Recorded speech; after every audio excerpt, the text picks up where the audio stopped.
Hello, welcome to the One I Have Spare Time podcast. My name is Frank, and I'm very tired. I lifted some weights, and yeah, I'm just tired because I'm on a new diet now because I'm always trying something new.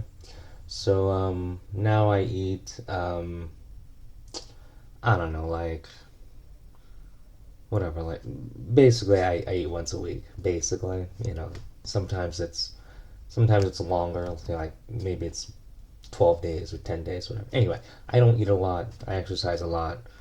So I'm really tired. But anyway, that has nothing to do with the podcast. I'm just talking just to take up time. Anyway, um, so Demi Lovato, the fake, um, pop star. I mean, like, she's a real pop star, but I mean, she's a fake person. Like, remember when she had to check herself in for being a self harmer?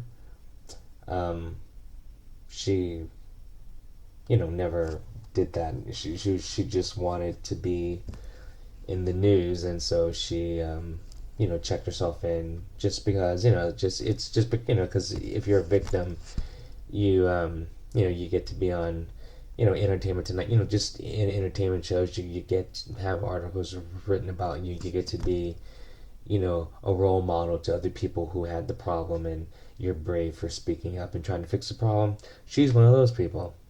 If you notice, every time she's kind of had a lull in her career, she's had a problem and miraculously made a comeback. That's her MO. Well, her next big thing is now her sexuality. Demi Lovato has came out and said that she's pansexual. Why do you have to declare your sexuality in a press conference? Because you need press, and you need coverage, and you need that label. So now she's a part of the LGBT LSD community, so she's that much less likely to be canceled. She's going to have support from the attack helicopters. She's going to get plenty of support. Um, she hasn't put out a good song in 4 years, but that doesn't matter. Doesn't matter. She's now pansexual, and so she's a recovering self harmer pansexual who hasn't put out a good song in 4 years, 5 years now, right? I mean, I lost track. The last song I remember of Demi Lovato was that summer song. I forgot how it went. Like something like "We're cool for the summer." It wasn't something like that. I mean, it was a good song. It was a really good song, I think. Well, I like the song. It's one of the few times you had a pop star like that who actually put out a good song, and it didn't matter if you saw the music video. It was actually just a good song. But anyway, I haven't heard anything else from her in a while. And you got Billie Eilish. You got her no talent ugly ass taking up all the hits. So, and then K-pop's really big. So like what's that other chick's name? Gomez. Selena Gomez, is that her name? Yeah, the other pop star who's like, the replacement of Demi Lovato. They both came up at the same time. Like she's doing fine, and she's better looking than Demi Lovato. Also, she's not a victim. And she did a song with Blackpink, which I'm going to address later. Um, but like Demi has to do something to rise to the cream of the crap, because the genre of music, like her peers are, Selena Gomez, Billie Eilish, Taylor Swift, um, Cardi B. Like I'm making a broad mixture here, but all of them have one thing in common: they're all pop stars. You know, Nicki Minaj, like they're all pop stars. Katy Perry, pop stars. All pop stars are basically the same, except the background music is a little different. You know, like they all have they all got crazy hair, some crazy extreme look. Lady Gaga's a pop star too. You know, now you can divide the category even finer, and yes, a few of them are a lot more talented than the others, and a few of them are a lot better looking than the others, and a few of them are a lot more this and a lot more of that. But only one of them is a victim. Only one of them is a recovering this and recovering that. Only one of them is making declarations of their sexuality. That's Demi Lovato. She is trying to rise to the top of the shit pile. She is the only one out of all these pop stars who can't just make it be because of her music. She's got a virtue signal. She's gotta take up some cause. Write a good song, idiot. How come you just can't write a song? You could have put out a new single. No, instead you're doing a press conference. I'm pansexual. Who gives a excuse me, as I don't know what that was, but anyway. The problem is she has no talent. Having a nice ass and wearing tight clothes is not talent. Nicki Minaj, Demi Lovato. Okay? So Demi Lovato needs to stop being a victim, a fake victim. Stop trying to collect labels to put her in a protected category. Cause that's the thing. Like, she's not talented, but the thing is, she's in a protected category because she's already recovering fake. It's not even real because like I used to be friends with one of her family members who was very close to her, and he told me everything about her, and I asked him a lot of questions about her, and he told me, yeah, it's all bullshit. Like, she comes up with ideas, well, in her and her mom, they come up with ideas that when she starts to like drop down in the popularity, she comes up with something. Okay, so I don't believe one thing from Demi Lovato's mouth when it comes to being a victim or putting her in like a protected class, a protected category. It's all fake. And that's why when I first saw the article, it was like Demi Lovato's not pansexual. I'm just like, bullshit, bullshit. Seriously, I mean, I don't understand. I don't know.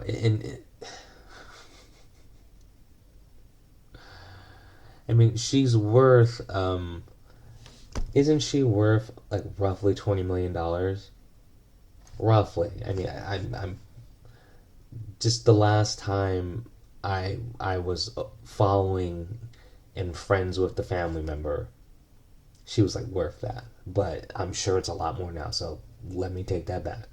But hypothetically, let's just say she's worth $5 million, just on the low end. Even though she's worth a lot more, let's just say she's just worth $5 million. That is enough to live the rest of your life comfortably if you just live off the interest. Know what I mean? Just get a nice house, not a mansion, even though she lives in one. Nice house. Her and her mom live together. It's fine. You can get by on $5 million, but I'm just saying. So like, why lie to just, I don't know. It just makes no sense. It does make sense. She just likes the spotlight. And Demi, if you're listening, you gotta grow your hair out. You don't have the kind of face for short hair. You really don't. You really don't. You really don't. Like, yeah, Demi needs long hair because she has a great body. Well, I mean, I like her ass, but like she has a great body. But like when she was younger, she was really pretty. When she was younger, I used to have posters of her like on my wall. But this is back. But this is back when she's doing Disney stuff. But like she was really pretty. But yeah, like the older she gets, yeah, she just doesn't look good. So like she needs to, but it's because of her hair. She needs to grow her hair long. I don't know why she keeps cutting her hair. Oh, I forgot she's pansexual. That's why. Because if you're one of the LGBT AT&T type of women, you need short hair because you have to show your lesbian side. Because you don't want to be feminine when you're a LBCD A to the second power person. Because Demi Lovato is now a LGBTC PQ to the third power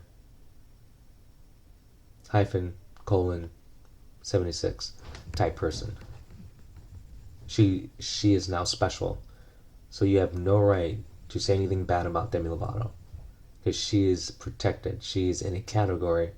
She is she is a endangered species, a pop star who's now pansexual.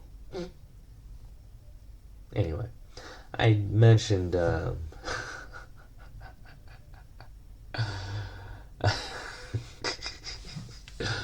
Lord, I don't know like what is wrong with there's a lot wrong. Anyway, um I am full of negativity, aren't I? Anyway, I wanted to because I mentioned Selena Gomez did a song with Blackpink, and so did Lady Gaga. I've mentioned both of them in this podcast so far. They have one thing in common. They both did songs with Blackpink. Lady Gaga did Sour Candy. Selena Gomez did I think Ice Cream or something like that. But anyway, because I'm mentioning Blackpink, Rose, the skinny chick from Australia.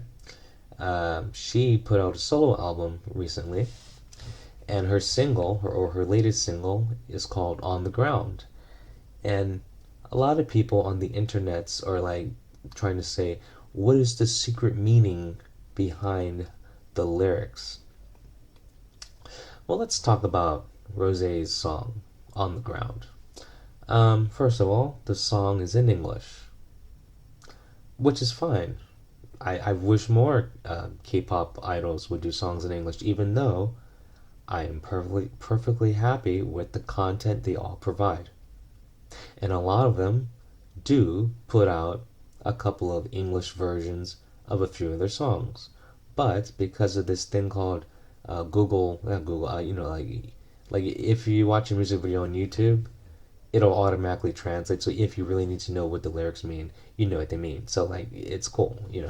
But anyway, the song is in English. So I I just don't. I mean, I understand if it was like half English, half Korean, but I don't consider an English song K-pop. I just consider it a pop song. It's done by a Korean woman. She's a Korean woman, born in Korea, but she went to school abroad in Australia. Like that's why when she speaks English, it's with an Australian accent. But anyway, the song sounds like a Taylor Swift song because one, it's in English, but it's heavily depends on guitar, and it sounds like it was written for Taylor Swift, which is fine. I like Taylor Swift. Taylor Swift is good. Anyway, but I just don't consider it K-pop. But her song has won a couple of show victories, which is great. Good for her. She's in the most popular female K-pop band on the planet. She's gonna win a couple of music shows with that song. But that's beside the point. The point is, people are trying to figure out what's the hidden meaning behind the song because she wrote the song. Okay, first of all, 6 people wrote that song. It took 6 people to write that song. I'm not impressed. So if it takes 6 people to write a song, I don't think Rose has a meaning in the song. Because if the song had meaning, she'd be the only one who wrote the song. 6 people have writing credits for this song. So when people go, I wonder what she's trying to say. Well, I think she's trying to say I need help writing a song. That's what I think it means. It took 6 people to write that song. That's embarrassing. That is embarrassing on everyone's part. Those people, you know what? Would have been a lot cooler if they actually didn't take credit. I understand taking the monetary credit, but not taking the public credit of being one of the 6 writers on the song, and just at least lie to us and say just say Rose wrote the song. It'd be an even bigger hit. But because 6 people wrote it, it's kind of takes away from, because like, I mean, you've heard the song. It's not groundbreaking, and the lyrics aren't that deep considering 6 people wrote the song. So I'm not impressed with the Taylor Swift esque song that Rose quote unquote wrote, and I don't think it has a meaning. I don't think it has a meaning because how can six people write a song, but it's supposed to mean something coming from her? That makes no sense. So no, I don't think there's a secret meaning or a hidden because well, I think people are trying to be, um, you know, exaggerate like the importance. Like, what does the song mean? Once again, I'll tell you what it means. It means she needs help writing a song. And the other five people who helped her write it, they need help too because it should not take six people to write that song. That's embarrassing. I'm just being honest, straight out embarrassing. Um, and I actually did not. I mean, I didn't. Okay, listen. I've only watched the music video once. I've heard the song twice. That's it. So I obviously don't like the song if I've only heard it. There are some K-pop songs where I have watched the video or heard them. I mean, a couple hundred times. Like for example, the group Wiki Miki. I think I pretty much like all of their songs. Like I've heard all of their songs. Like well, because I have their albums too. But I've heard, and I don't know why I went, but I've probably heard each wiki like all of their songs like the minimum because obviously the newest one like Cool, I've heard that one the least because it just came out, but or it came out, it's their latest song. Whatever, I've heard each minimum each song like 40 times. Well, I'm just talking about on YouTube, like watching the videos, but I own the albums too, so I've heard them a lot. Like I go out of my way to listen to it. um Even like Somi's "What Are You Waiting For?" the half English, half Korean song. That song's great. I've heard that song dozens of times. Because like a song can have English, like Itzy's "Not Shy" English version. I've heard that song dozens of times. But Rosé's song "On the Ground" I've heard twice because it there's nothing about it that makes me want to listen to it over and over. It's a generic Taylor Swift song, which there's nothing wrong with Taylor Swift. I'm just saying lately all of Taylor Swift's songs kind of sound the same. You know, she hasn't been good. Like 3 albums ago, she was good, and it's been downhill from there. But the one thing Rose has going for her, she's better than Billie Eilish. She's better than Demi Lovato. She's better than Selena Gomez. She's better than Cardi B. You know, she's better than Nicki Minaj. Like it's better than a lot of successful pop artists. So I'm not saying she's trash, just saying the song is average. But her average is better than some people's best. So that's my thoughts on that's my K-pop opinions about Rose and her song "On the Ground." Anyway, you guys have a good one. I'll talk to you later. Peace.